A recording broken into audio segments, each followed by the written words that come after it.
YCP అధినేత జగన్పై TDP polit bureau సభ్యులు ఎమ్మెల్యే బుచ్చయ్య చౌదరి విమర్శలు గుప్పించారు. అసెంబ్లీకే రాని జగన్ మళ్లీ అధికారంలోకి ఎలా వస్తారంటూ ఆయన ప్రశ్నించారు.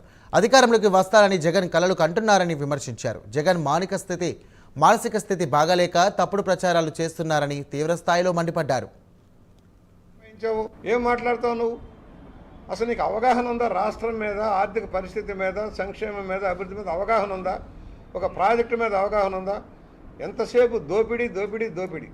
ఇవాళ నీ భోగాతాలంతా వెలుగులోకి వస్తున్నాయి ఒక్కొక్కటి. లిక్కర్లో ఎలా సంపాదించావు, ఎలా దోచుకున్నావు, మద్యం మాఫియాని ఎలా పోషించావు వస్తూ ఉంది.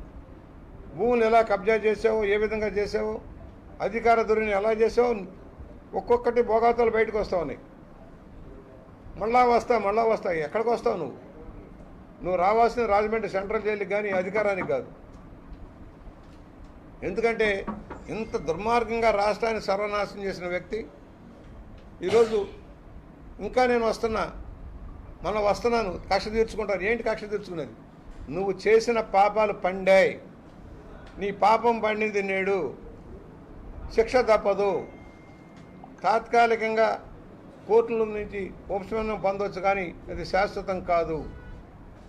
ఎవరైతే పెట్టరేగి అధికార మదంతో ప్రతిపక్షాన్ని అనగదొక్కడం కోసం, ప్రజాస్వామ్య హక్కులను హరించడం కోసం కృషి చేశారో వాళ్ళందరికీ శిక్ష తప్పదు. బుద్ధి లేని వాగుళ్ళు వాగిన వాళ్ళందరూ కూడా ఇవాళ ఊసలు